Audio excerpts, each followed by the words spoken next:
Our Week 7 Monday Night Football matchup has Teflon Tom and the 6-0 Patriots taking on Sam Darnold and the Jets. 8 Eastern, 5 Pacific on ESPN, ESPN Deportes, and the app. First day going coast to coast this week. We left our home at the Pier 17 studios in the Big Apple, nearly 3,000 miles southwest to the City of Angels. We are now at our ESPN studios at LA, live in downtown Los Angeles. And let me tell you this studio is brand new and it is absolutely gorgeous. I'm excited. We're going to have a crowd in here tomorrow, and you're going to be here tomorrow. Full NBA season preview. Let me come back? You're definitely coming. You're Mike Wilbon. Sounds good. Thank you. You're the I got to come on more frequently. I don't even need you to. You know? I mean, they're rock stars too, but you're Mike Wilbon. Thanks So, all right, we're talking a little football. Let's get it going. Max, Danny Dimes. Disappointing showing yesterday against Kyler's Cards. He threw a touchdown and a pick as New York lost at home to Arizona. Michael, you had this tweet about the Giants quarterback. You were on fire yesterday. Bears made me angry the whole day for the whole league. All fired up. So we can avoid hearing all that Danny Dimes crap in the wake of 8 sacks, 2 lost fumbles, and a pick at home against the Cardinals. I will say this, he certainly is having issues taking care of the football. That is for sure. Max, I'm looking at you, though. Who would you rather have? Don't pick with your heart. Moving forward. Danny Dimes? Kyler Murray. Oh, sorry, I won't call him Danny Dimes. You're mad about that right now. Michael Wilbon's going to hear all that Daniel Dimes crap right now. He doesn't think he deserves a nickname Wilbon and I are about to argue. It. This man who took me under his wing when I moved to D.C. to host Around the Horn and showed me around the Wizards facilities and introduced me to everybody. I appreciate it, but we got to go at it now. Look, we were just talking about this in the last segment and during the break a little bit. You know, but let me. The kind of quarterback that succeeds out the gate nowadays is an athletic quarterback, because they're expected to play as rookies, which didn't used to be the case. Sometimes as early as week 1, but early in the season. Danny Dimes, if we don't see him for 3 years, that'll be okay. Week 3. Not 3 years, week 3, he's in the game. And so that will favor college-style, like quarterbacks who understand college-style systems very well and are athletic. Danny Dimes is one of those guys. He's athletic. Not as athletic as Kyler Murray, but very few are.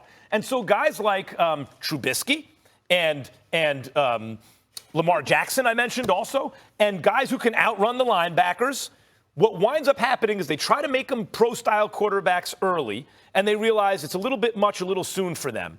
So then it's one read, and they take off with the ball. That's basically what I see from Kyler Murray right now, and it's successful to an extent. You can win that way for a while, and especially with Lincoln Riley's influence on the pros, maybe more and more. The struggles I see from Daniel Jones right now are the kinds that it doesn't mean he's destined for greatness, but are correctable and they have high upside. He holds the ball too long because he's like processing information and figuring out what's going on, keeping his eyes down the field and looking for that vertical passing game. Like, he's looking to do that. Now, at times he's got to get better. Everyone's talking about the internal clock's no good. He sees the pressure coming. He starts to roll out. He's got to know that that guy is going to be there eventually. He doesn't seem to. That's a correctable mistake. It doesn't mean he's guaranteed to correct it, but it's correctable. And I don't see otherwise a real weakness in his potential, including the height, the speed, the arm, not just the arm strength, but the arm talent, the accuracy, the way he processes the info, everything. I like everything I see. And long term, if I have to bet on one or the other, even after yesterday, I'm betting on Danny Dimes. I would trade my quarterback for Daniel Jones right now. So let this not sound like an indictment I'm issuing on Daniel Jones. And these two guys could be pretty close. I think they're both correctable situations. I think you have two situations where they can be coached, and they may be with the right coach. I think I would take Murray because of what we're seeing, strangely enough, with Lamar Jackson. There's an alternative. Let's just say that this, and by the way, the college influence that we're seeing, Max, I mean, I don't think it's going to go backward. I think we're going to see more of it. People are paying quarterbacks so much money. They want them to play earlier. What can they do earlier? Run college football systems. So I think that can work with Murray as well as Jones. I think these guys are going to be interesting to watch going forward. I take Murray right now by a hair.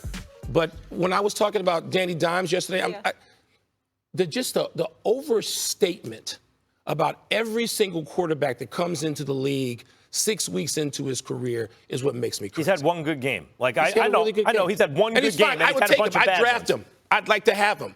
But let's not make him sort of the savior of the New York Giants. There's a quarterback in this league that I call Porn Star Jimmy. That's what I call him. All right? And it's not just because he showed up in Hollywood with a porn star. It's because other people who will remain nameless had already given him a nickname before he had accomplished anything. They called him Jimmy G. Okay? And my whole point was he didn't deserve it yet. His name is Jimmy Garoppolo. Let him go out there and show what he can do. I understand he started off 7-0, 2 games with New England, and then the 5-0 start with San Francisco after the season was over, and he won at the end of the game. But let him show us something. So then he got hurt his first after he got the $72 million guaranteed. Got hurt a game and a half into the season. My whole point was let him do something first. That's what I say about Danny Dimes. I like Danny Dimes. I like Daniel Jones.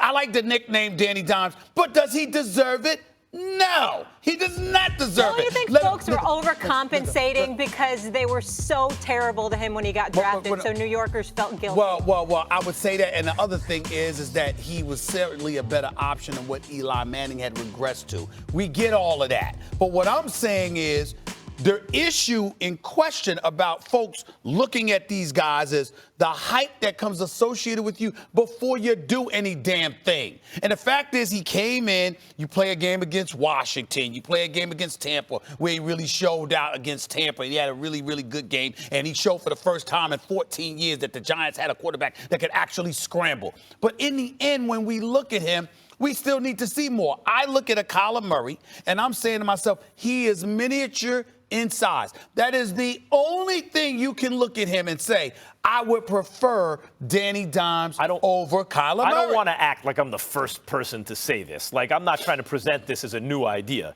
But shouldn't we be looking at Pat Shurmur as it relates to Daniel Jones? He has lost more than twice as much as he's won as a head coach. Hold it. You really asking me that question? Who's been all over Pat Shurmur? That's why I prefaced all over. That's why I prefaced it.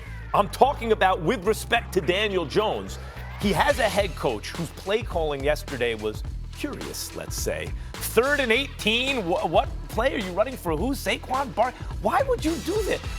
And then in terms of the way the team is coached up itself, the Giants defense couldn't do, everything about that game smacked of bad head coach.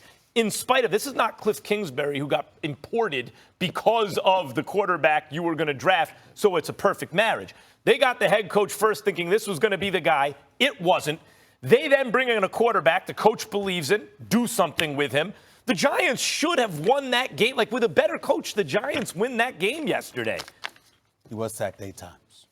He was. And obviously that points to offensive line issues. But the sacked 8 times, that's where we go back to Kyler Murray, and maybe you'd prefer him because, let's face it, the Cardinals are not stocked. That's right. And so what gives you the best plan B when you're a quarterback in game? It seems like Kyler Murray with the 3 games he's won in a row, I would take him edge right now. Listen, he's already matched last season's win total with 3 wins for Arizona. I know you spent a lot of time out there. All right, Michael, thank you so much for being with us. Back here tomorrow, live audience, NBA season preview. We'll be getting all hyped up. Lakers, Clippers.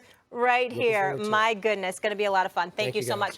Speaking of the NBA, heavy lies the crown, and you're about to find out just how heavy it'll be for King James this season. Steven's A-list coming up next.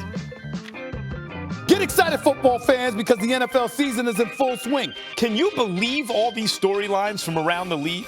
Which teams make the best case to take home the Lombardi Trophy? Who will rise and who will ultimately fall? We was catching him, unlike Aguilar. He had every snap, pass, and run covered for you with the best voices on television. Seeing that you were Jason? So for all the best NFL debate, don't miss First Take every weekday at 10 a.m. Eastern.